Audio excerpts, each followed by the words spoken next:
Salut tout le monde, ici je reste de la chaîne en programme. Nous nous retrouvons aujourd'hui pour une nouvelle vidéo sur la formation SQL dans laquelle nous allons voir comment insérer des données dans une table d'une base de données. Alors si tu n'es pas encore abonné, je t'invite à le faire et d'activer la cloche de notification pour ne louper aucune des prochaines vidéos de la chaîne. Donc, dans l'épisode précédent, nous avons vu comment créer une table, modifier cette table et ensuite la supprimer. Dans cet épisode, nous allons voir maintenant comment insérer des données dans une table. Donc, sans toutefois tarder, nous allons voir le modèle que nous allons utiliser pour illustrer notre exemple. Donc, le modèle que nous allons utiliser, c'est le modèle d'une personne lambda. Donc, nom, prénom, date de naissance, sexe et ville. Donc, nous allons insérer ces données ici dans la base de données. Et si vous voyez comment j'ai disposé les dates, donc les dates sont disposées année, mois et jour. Donc, le système de gestion de base de données MySQL n'accepte les dates uniquement que sur ce format-là. Ensuite, voyons maintenant la syntaxe que nous allons utiliser pour insérer ces données dans notre table. Donc, la syntaxe est la suivante. Insert into table name. Donc là, nous mettons le nom de la table. Ensuite, value 1, value 2, value 3. Donc, les valeurs ici représentent les colonnes que nous avons dans notre base de données, dans notre table en fait. Ensuite, value. Là, nous mettons la valeur qui va être insérée sur les différentes colonnes.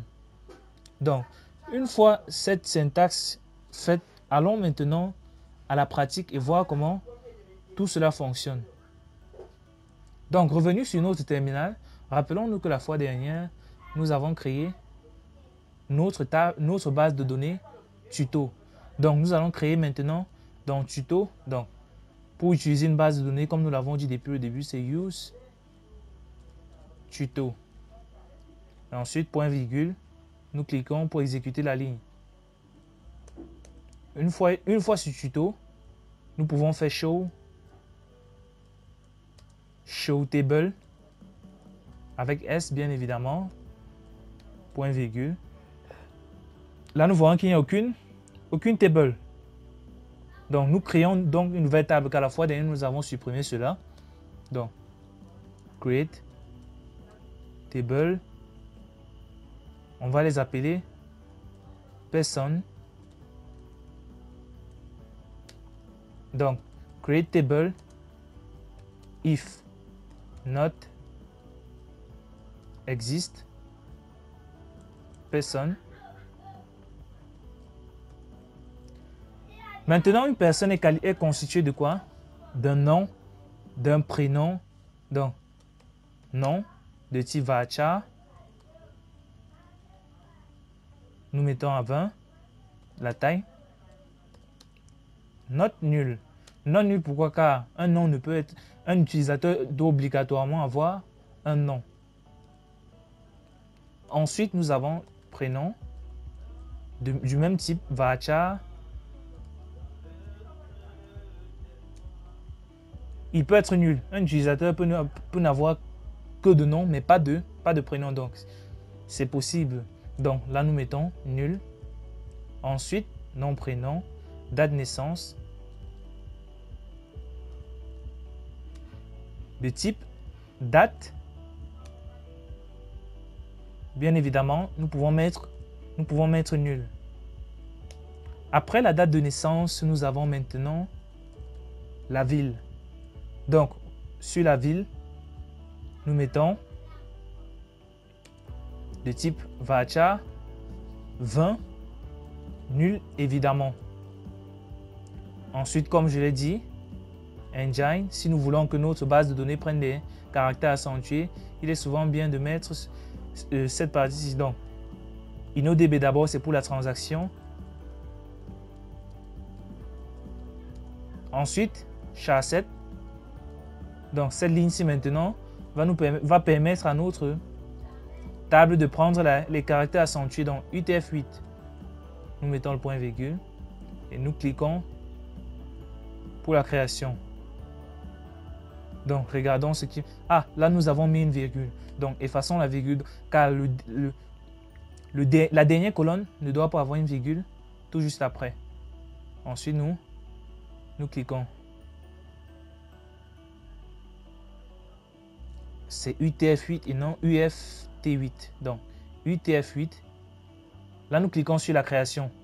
Donc, une fois notre table créée, si nous venons encore sur Show Table, là, nous voyons bien évidemment notre table Person. Donc, maintenant, pour insérer des données dans la base de données, nous avons dit que c'est Insert, Into, le nom de la table, Persons, Value. Et là, nous allons mettre les valeurs qui vont être insérées. Donc, pour insérer les données, nous avons dit que nous pouvons mettre nom, prénom. Là, nous prenons la norme. Je vais vous montrer une autre approche. Prénom, date naissance, ville, value. Donc, ça veut dire que nous allons insérer 4 éléments. Donc, comme nom d'abord, nous mettons Jaurès, virgule. Un varchar doit d'abord avoir les codes. Non, prénom, Valdès, date de naissance. Donc, ensuite, le mois, ensuite, le jour. Pour finir, la ville. Donc, une fois cette syntaxe mise en place, nous pouvons tout simplement cliquer là. Là, nous n'avons aucune erreur. Si nous faisons une sélection de la base de données,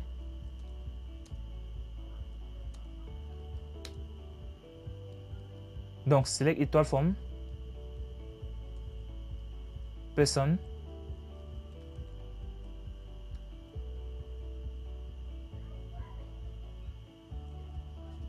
donc là nous voyons notre donnée qui a été insérée avec succès. Donc maintenant cette méthode-ci là, nous pouvons nous épargner cet ensemble ici, dans la mesure où toutes les données, donc nous pouvons nous épargner cela. Nous avons dit qu'un utilisateur, lors de l'insertion, un nom, il n'y a que le nom qui ne doit pas être non nul. Donc nous pouvons insérer uniquement un nom dans la base de données sans toutefois avoir d'erreur. Donc nous pouvons faire ceci. Nous effaçons là et nous insérons seulement le nom. Nous n'aurons pas de problème. Donc là nous mettons John par exemple et nous insérons. Si nous sélectionnons, là nous voyons bien et bien que John a été rempli, mais ces informations personnelles sont nulles. Donc maintenant nous pouvons effectuer l'insertion de cette manière aussi. Donc CTRL Z, nous pouvons effectuer l'insertion de cette manière. Insert into person, value. Notre gestionnaire de base de données va s'en rendre compte que nous avons combien d'éléments insérés. Un élément, 2 éléments, 3 éléments, 4 éléments insérés. Il va aller dans la table personne et il va constater qu'il y a 4 colonnes dans la table. Il va insérer automatiquement. Donc là nous mettons par exemple. Ensuite nous mettons donc Aurore, Belvin,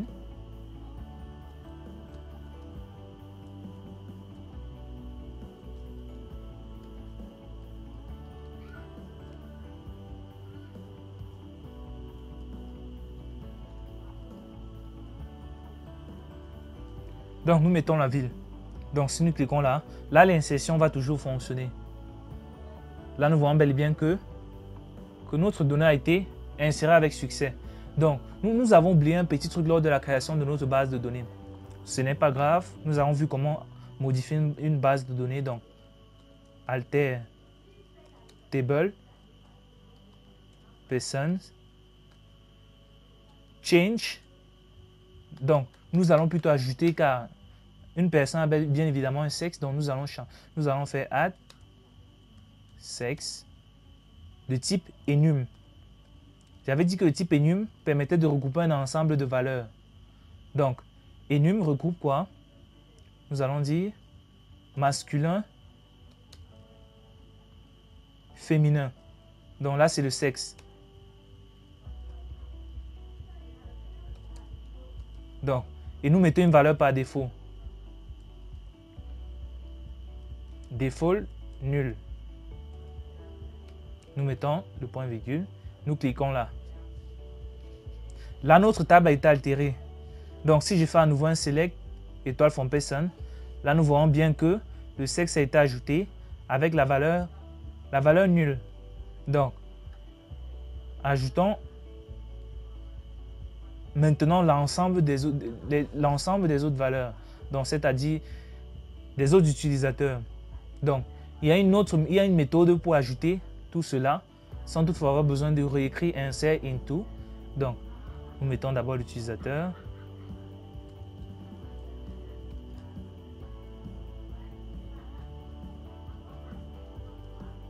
Ensuite, nous mettons la date.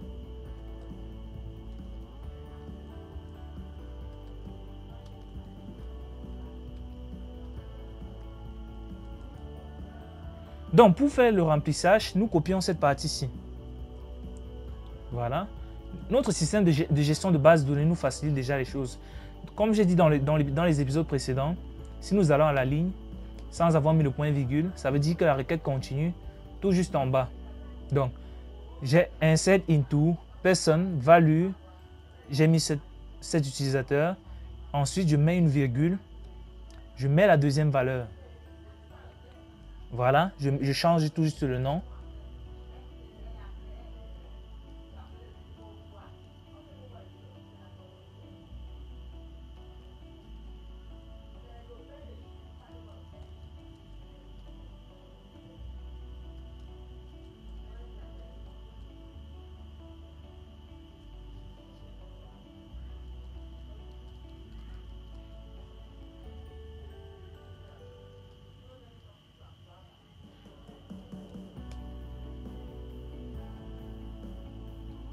Après le remplissage de notre requête, donc vous voyez que nous pouvons en fait compiler plusieurs valeurs après le mot-clé value.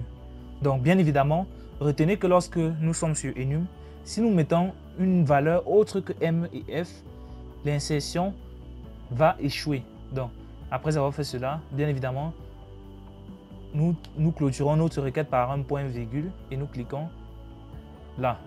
Donc là, nous voyons bien quatre lignes affectées. Si je sélectionne à nouveau, là, nous voyons bien notre base de données qui a été complétée. Donc, nous sommes arrivés au terme de notre vidéo. N'hésitez pas à vous abonner et d'activer la cloche de notification pour ne louper aucune vidéo de la chaîne On Programme. Si vous avez des préoccupations, posez-les en commentaire. Je me ferai un plaisir de vous répondre. À la prochaine pour une nouvelle vidéo.